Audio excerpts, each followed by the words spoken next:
What's going on, everyone? It's Spectre here, bringing you another True Power Wi-Fi Battle video. Today we're going to be using Misty's best team from the main series games in a competitive Wi-Fi battle to put it to the test. If you haven't seen the Misty True Power episode where we actually figure out what her best team is, I'd highly recommend watching it before seeing the battle so you can see exactly how we constructed her best team using her appearances in the games. The video will be appearing right now in the info card at the top of your screen. Since we've already gone through the rules for the battles in the Brock episode, I won't go into too much detail, but basically we're stuck using exactly what Misty has in terms of movesets, items, and abilities. So it's a real challenge bringing her team into competitive battles and trying to get a win with it. I thought this was an incredible battle, so I hope you guys enjoy it too.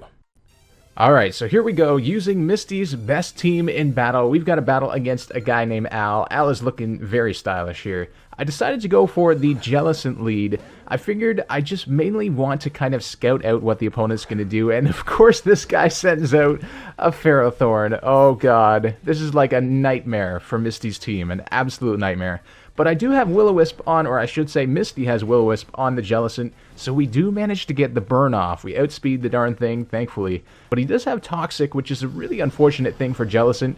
Jellicent is kind of that tanky kind of Pokemon, and being crippled with Toxic, you know, of course, with the poison increasing each turn, the damage I should say, not a good start, but we did get the burn off, which means Ferrothorn's attack is going to be lowered, so we're not absolutely terrified of a Power Whip anymore. And I figured, you know what? Jellicent's out there, we can't switch in case he does use a Power Whip. So I'm like, you know what, we'll stay in, see what he's going to do, and just try and hope for that 20% chance special defense drop on the Shadow Ball. He's going to put out Stealth Rock, and I see, you know, I'm like, okay, this thing's starting to set up. I'm really hoping he doesn't have Leech Seed, but he probably would have used it already. Leech Seed would have been, like, the end of this battle right away, because Jellicent couldn't compare, he'd just be getting recovery like crazy. But it turns out he actually has spikes as well. So he's setting up big time on us, and I'm thinking in the back of my head, I'm like, okay, we do have a Starmie. We can rapid spin this all away. Let's just keep Jellicent out there. He's mainly put in there for a lead, again, just to kind of take damage and deal damage. Just be an annoyance, essentially. So I'm spamming these Shadow Balls, just desperately hoping for that special defense drop. And it's doing a reasonable amount of damage, and we do get the drop after, I think, the third Shadow Ball. Could be wrong, but that's pretty good odds, honestly. He's finally going to go for the Power Whip, and it doesn't do too much. Jellicent is in the absolute tank, surprisingly so, actually. Especially given that this thing is in the PU tier, it's faring pretty well. And so yeah, I'm just trying to get this Ferrothorn down. I'm hoping that one more Shadow Ball will indeed take it out. So we use the Shadow Ball, and it actually does take the Ferrothorn out, and I'm like, oh my god, but it was a crit. I don't know if that would have taken it out, maybe with the special defense drop. Either way, I think we were both pretty much dead at that point. Me from the Toxic, him from the burn. Yeah, I think it probably would have evened out. But yeah, so now I'm going to go in with the Starmie, and I just say to myself, you know what, we got to get rid of these damn hazards right away. We can't be dealing with Stealth Rocks and Spikes here. He's going to send his Tyranitar, which is a pretty good choice for him if he knew that I had the Starmie coming in. So I'm going to go for the Rapid Spin. He basically gets a free turn. I don't know what this thing is. I don't know if this thing's a Mega. I don't know what he's going to do with it. And it turns out he actually doesn't Mega, but he goes straight for the Dragon Dance. And I was like, okay, a regular Tyranitar with Dragon Dance. Usually you see that on the Mega variants, of course.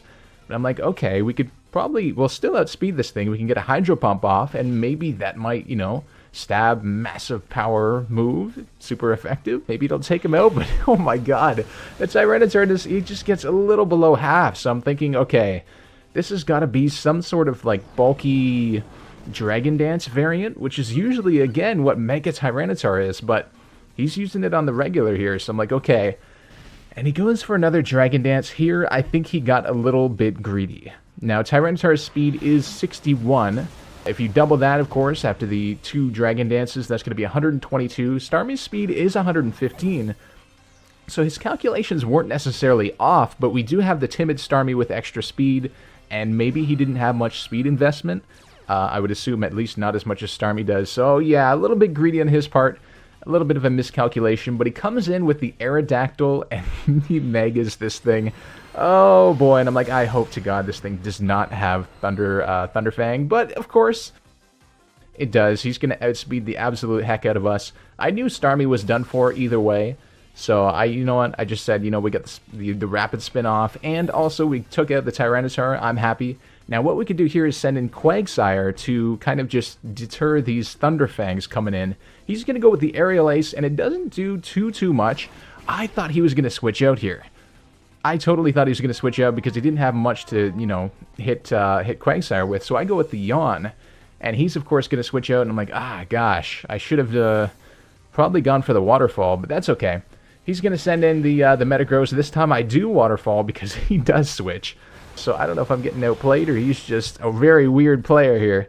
But he's going with the Agility on the Metagross. So again, seems like that kind of set that would normally be, you know, characteristic of the Mega. But he goes for the Agility. I do get the Earthquake off, but it doesn't kill. Super effective stab. Earthquake doesn't kill. I know this Quagsire does have some attack investment, I believe, a little bit. But of course he has the weakness policy, so he's now boosted in both speed and attack. He goes for the Zen Headbutt, and that takes out even Quagsire, and I'm like, oh god, what have I done here? What have I done? So at this point, I figured my only choice is to go with the Gyarados. Now, Gyarados actually has a Choice Scarf. Metagross's Clear Body, of course, is going to just cancel out the Intimidate, which is unfortunate. But I figured we can outspeed with a Crunch, a super effective Crunch. Thank you, Misty, for putting Crunch on your Gyarados, even though it's not a Mega in the main series games.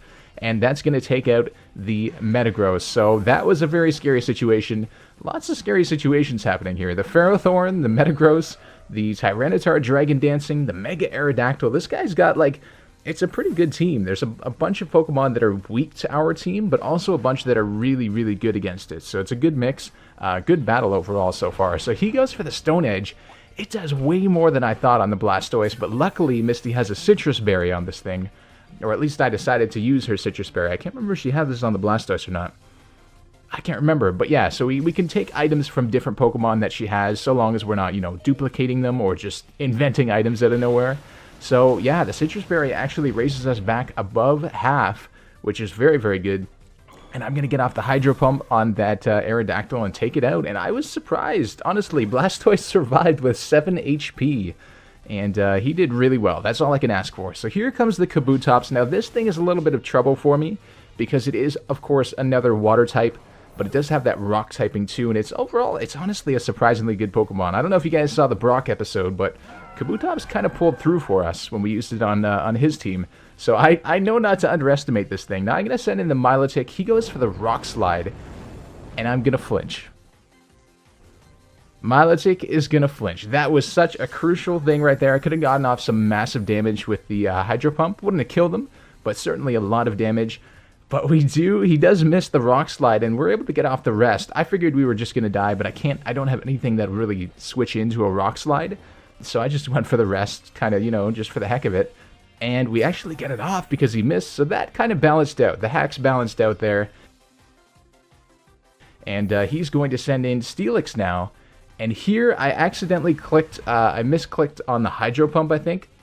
Should have gone for Sleep Talk, but yeah, I managed to go for Sleep Talk the second turn, of course, which is a really awesome set, honestly, on Milotic.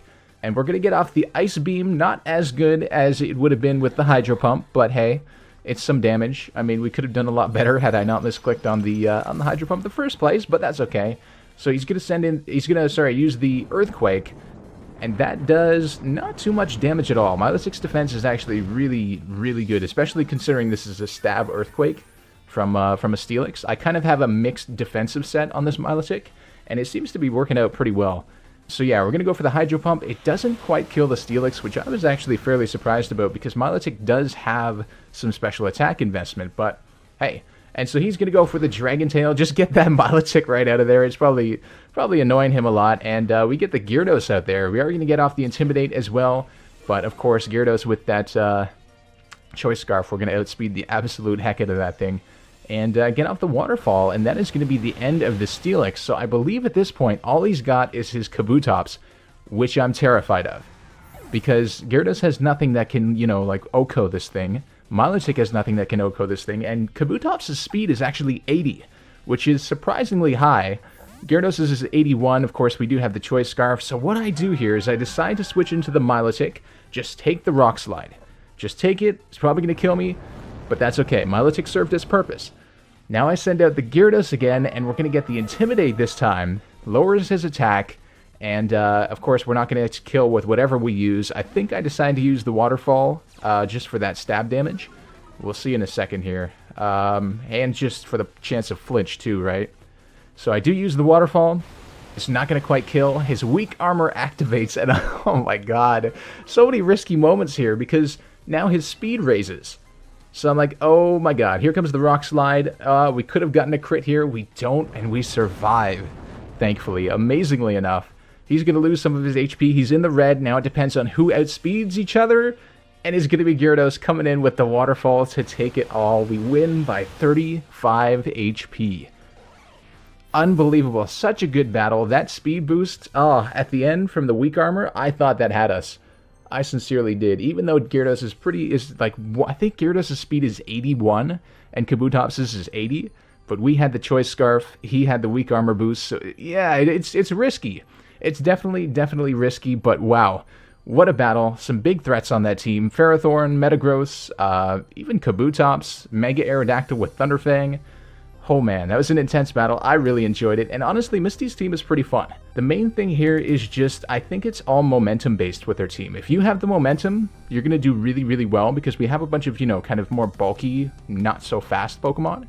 But if the other team gets momentum, it's pretty scary. It seems to be mainly momentum based with Misty's team, but overall it does pretty well. Lots of bulk, lots of different, Quagsire does help out with electric types, which is really good. We desperately needed that. I'm glad I included that on this team, because otherwise we'd all be weak to electric, which would be very rough. And I'm really glad I did include the Choice Scarf on the Gyarados, and of course we have Starmie to help out Speed as well. It's a fun team. It's a really fun team, and props to Misty for her good choices in Pokemon. I really liked using this one. Anyway, guys, that's the battle, so thank you so much for watching, everyone. I hope you've been enjoying the True Power series, and if you have, be sure to leave a like, subscribe with notifications on if you haven't already, and comment down below letting me know what you thought of the battle and seeing Misty's team in action. If you want to use this team yourself, I did post it in a Google Doc in the description of this video so you can check it out, and I do also want to mention my Twitter page where I keep you guys updated on video progress and just my thoughts about what's going on in the Pokemon world, if you want to follow me on there, and my Discord server where we've also got an awesome Pokemon community. The links to both will be in the description, and I will see you guys next time for some more True Power.